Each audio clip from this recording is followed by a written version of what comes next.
You look nervous. No, I'm not. You are. I haven't seen you this nervous since we filmed that pit of gun ducks. You fell into that nightmare, Master, remember? And I rescued your ass. Oh, yes.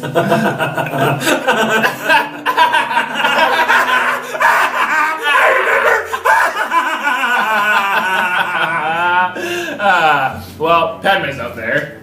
You're sweating. Relax. Take a deep breath. Oh, man.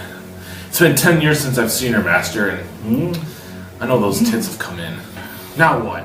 What do I say? What do I do? Just go up there, take your pants off, and say it won't suck itself.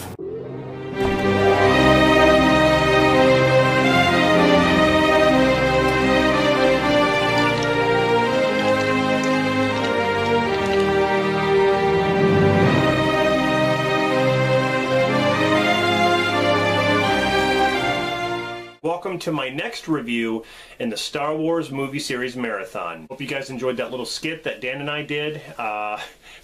For the reviews after this, we've done, skits like probably for the intro and then something at the end, which will probably be bloopers. So stick around to the end of the video. But we have a lot of fun with these things, and because we're huge Star Wars fans. So here we have Star Wars Episode 2, Attack of the Clones, which came out 2002. Now that title, Attack of the Clones, I didn't know what to think about that. The Clone Wars, something that has to do with clones. It was very interesting to me. The movie is set 10 years after the events of Phantom Menace. And I love Phantom Menace, Definitely check out my review. I go over a lot of things. Just like the Phantom Menace, though, this movie was even more hyped up. And I want to say there were people waiting in line. The question, are you feeling the Force yet? The 5th Star Wars movie will debut here in Hawaii in less than 2 hours at 12:01 a.m. Here's how it looked across the mainland tonight as the movie opened up in Raleigh, North Carolina. More than 100 people lined up for the opening of Star Wars. As you can see, many of them came very well prepared for the big event. And in Chicago, fans have been in line, some for as many as 10 days waiting for the film to debut. Charity events were scheduled in several major cities across the U.S., even parts of Canada. My cousin and I actually drove 45 minutes to get tickets for Attack of the Clones. And then we drove back home. So we drove to the movie theater to get tickets and then drove back home. This was way before Fandango and all that stuff. But that's how committed we were. And I remember a lot of times where we would stand in line even. I'm not even sure if it was like the midnight showing or not. I know it was premiere night. But there were so many times they were showing it at. But yeah, this movie is, to some people, considered the weakest in the trilogy other than Phantom Menace, as far as prequel trilogy. Now, for me, I would probably put Phantom Menace ahead of this movie just a little bit. But that's not to say that I don't like a lot of things in this film, because I actually do. For a while there, I went on kind of a hiatus with this film. I just started to watch the third movie a lot. But I'd put this one on the back burner, and when I just revisited it, I actually thought, this actually is a pretty damn good film. There are just some things that I guess you would call them nitpicks that I just didn't really care for. But yeah, this is the love story of the prequel trilogy. This is how, Luke and Leia's parents meet and fall in love.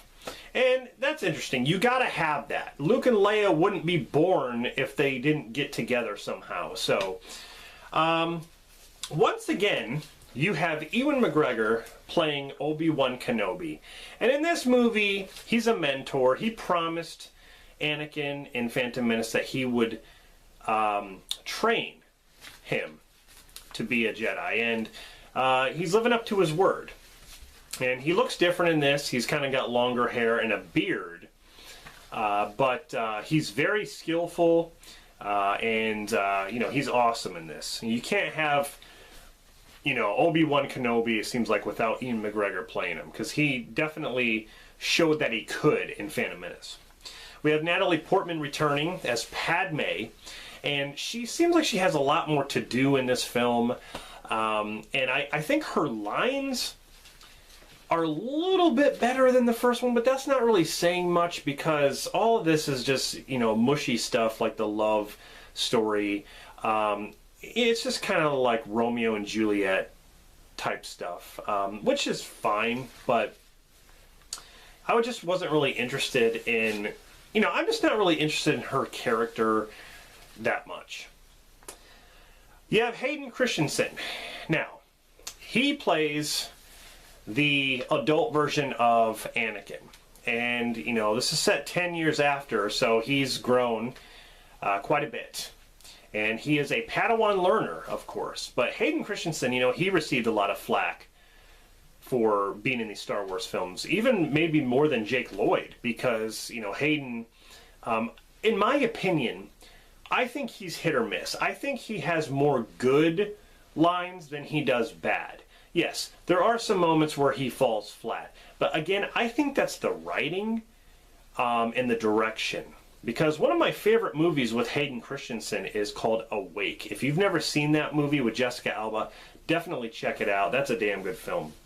But I wouldn't say Hayden Christensen, you know, I don't think he's to blame. Because there were some damn good parts, and I'll go over some of them. But before Hayden Christensen got the role, there were several people who auditioned for the role of Anakin. Jonathan Brandis, of all people. Jonathan Brandis. You got Ryan Felipe. You got Colin Hanks. And even Paul Walker. I didn't even know that. Paul Walker. Can you imagine Paul Walker? The most interesting, though, was Leonardo DiCaprio, who actually met with Lucas, but he was unavailable because he was super busy. So I wonder how that would have turned out. Leonardo DiCaprio playing Anakin. That, I mean, with all the success Leonardo DiCaprio has had, I'm just wondering how good of a job he would have done if he would have played him. But that's just really interesting to me. But Anakin, you know, Hayden has some damn good lines in this.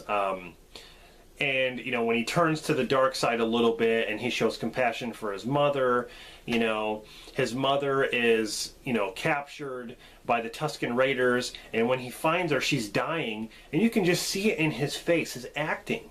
I mean, he's emotional, he's sad, and then he turns angry and he goes crazy. He's great in that part. That was fantastic. But, you know, just some of the lines that are said, you know, just like later on, it just, I don't know, it just doesn't click. It's not very well written. Ian McDiarmid's in this as Chancellor Palpatine this time. He went to Chancellor, and he's also Darth Sidious. And to be honest, Ian McDiarmid is not even really in this film that much. He shows up here and there, but Darth Sidious doesn't show up until the very, very end. He actually had more screen time as Darth Sidious in Phantom Menace. But he's great. Christopher Lee is Count Dooku. And it's funny how they call him Count because he was Dracula. So I thought that was kind of, you know, reminiscent of when he played Dracula. But he's also known as Darth Tyrannus because the Sith have to have a name. But here's the thing. Count Dooku I consider to be an undeveloped character. Even in the third movie. They don't develop. He's such a mystery. You don't know if he's a Sith. I mean, his eyes aren't yellow, but he knows how to shoot Force lightning.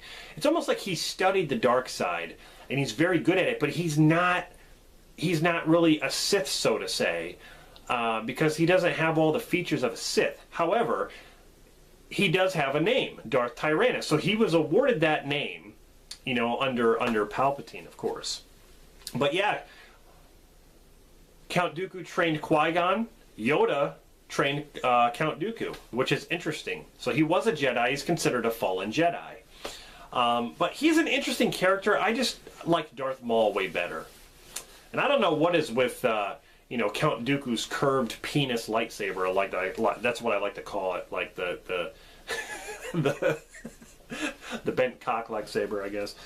Samuel L. Jackson reprises his role as Mace Windu, and he acts clouded like always. They just sit in their chairs.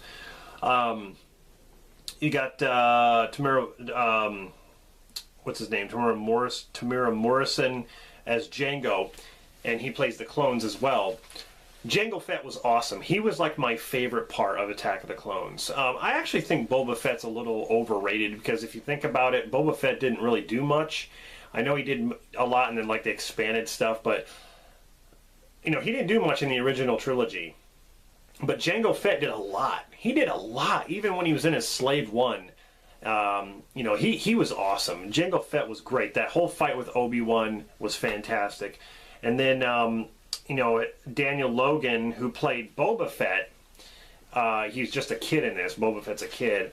You know, I don't know. He was just kind of weird in this movie. Dad, Conway's here. His acting was really bad.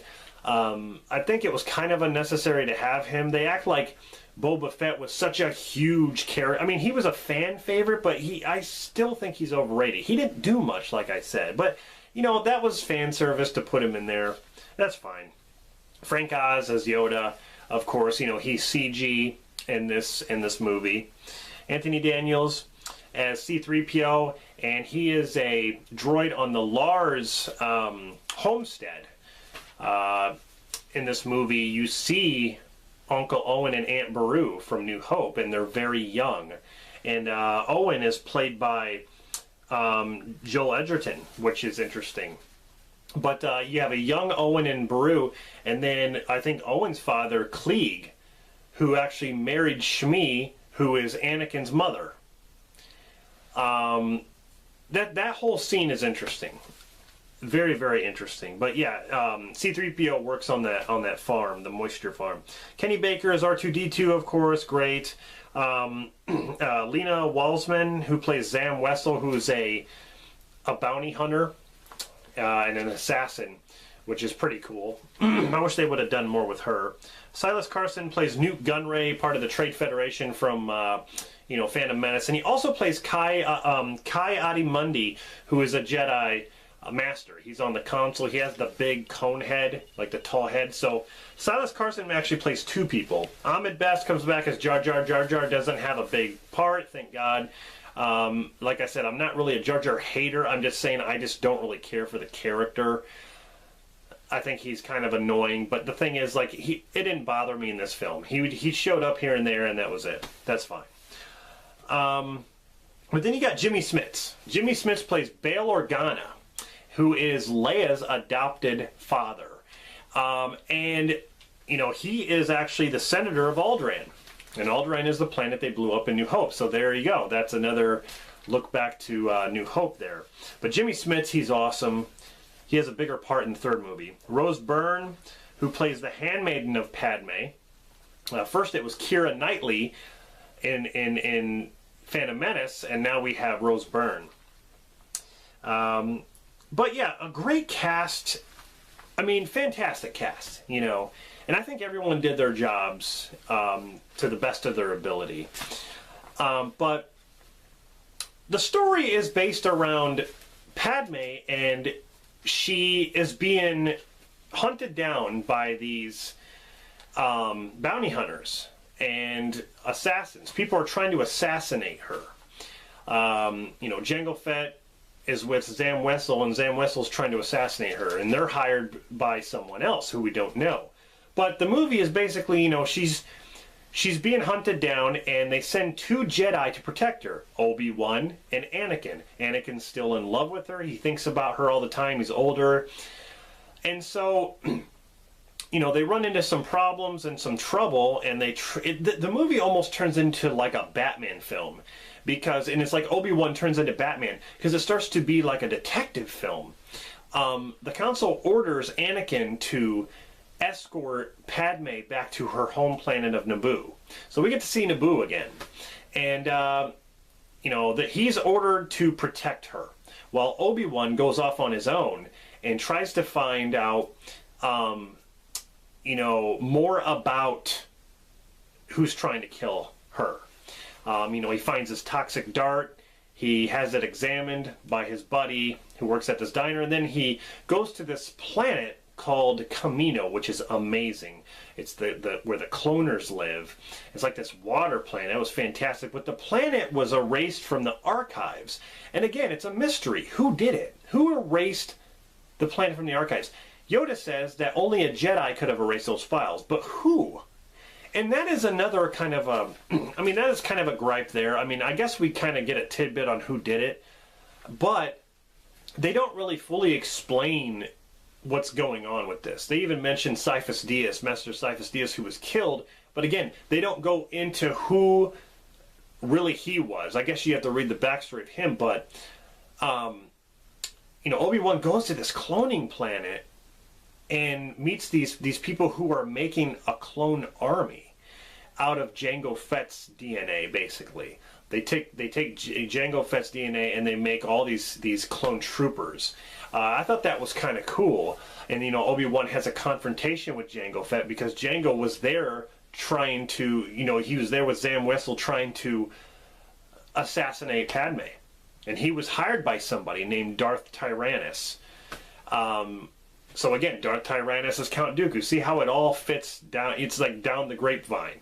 But yeah, that's basically the story. Is, you know, they try to find out who's trying to kill her, and then Anakin is trying to get closer to Padme because he's in love with her. But she's kind of a tease in this movie. She keeps like, you know, just like putting it off, like, oh, we shouldn't do this, or I don't know why I kissed you, and things like that. You'll always be that little boy in Tatooine. It's like, why don't you just slap in the face and just say, get the hell out of here, you know, you're not good enough for me. You know, they might as well. I felt bad for Anakin in this movie because he's trying to get closer, she pushes him away, and then he loses his mother. That was a fantastic scene. And they, you know, when they revisit Tatooine, because he keeps having dreams about his mother, and you know, he goes to Tatooine and on the Lars, you know, moisture farm where Luke was. That's where we start with New Hope, where Luke was. That's the same homestead, and that is awesome. That is amazing. It's amazing to know that Luke's dad once went on that same farm. That is crazy to think about. But his mother ends up dying, and that's when his first descent into the dark side happens. He kills all the Tusken Raiders. I killed them all. But not just the men, but the women. And the children, too. They're like animals, so I slaughtered them like animals. I hate them.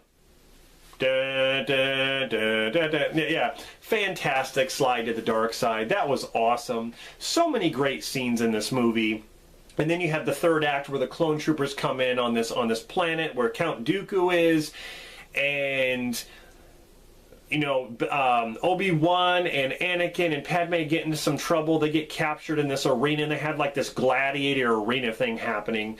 And there's this huge Jedi versus droid battle with the clones interfering as well. That was all really, really cool. The special effects were great in this. There was a lot of CGI environments, but I think it was a step up from Phantom Menace. You can actually tell in a lot of points in this film where the whole CGI environments looked way better than it did in Phantom Menace. I mean, you're talking 2002, so I mean it's years later, but great scenes. Yoda, we see him actually use a lightsaber for the very first time in this, and that was probably the stealing moment of the show. Is him fighting Count Dooku, and they were pretty much evenly matched. But the saber battles in this, I want to say I enjoyed the battles in Phantom Menace a little bit more, even though they were entertaining here. But all the Jedi attacking the droids, Kit Fisto, you know, Plo Koon, you got some of these great Jedis who, again, they don't really go into detail unless you buy the toys or read the comics. You're not going to know who any of these Jedi are because they don't go into any backstory about who the Jedi Council is. I mean, there's even a Jedi called Yaddle, who's actually, I guess, the same kind of breed as Yoda. But we never know that unless you look that up. So that was kind of disappointing. You have all these awesome Jedi, but you never know. Mace Windu has a damn good part in this, too, where he fights Jango, and he uses his purple lightsaber. That was great. The Jedi stuff was really awesome. I didn't care for the droid factory. That was actually added in later.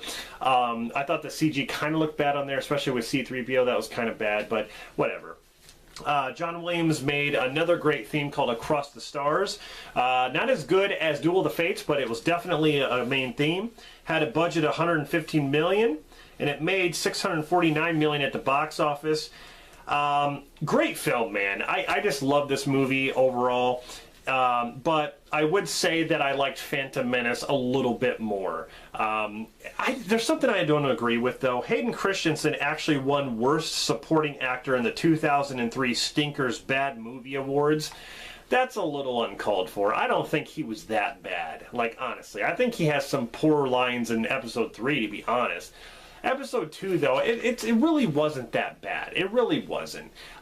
There's some very enjoyable parts. Like I said, I like all the clone stuff, the Clone War things.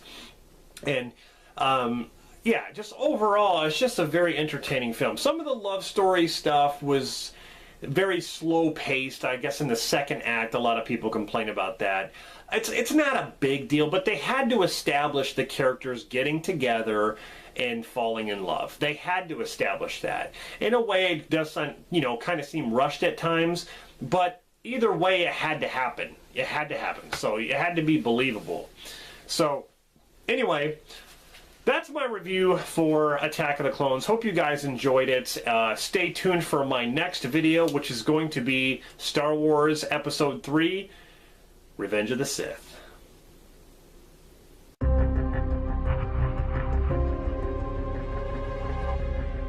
You look nervous. Not at all.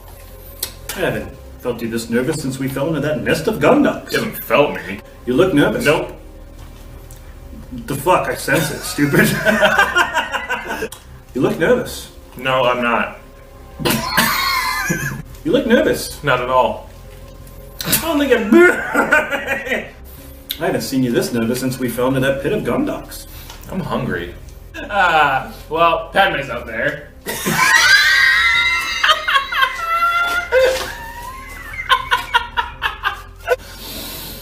I haven't seen her in 10 years, Master, and I know, just coming of age. Man, we've both been through puberty now, so, like, all of our organs are ready to hump. Well, then you should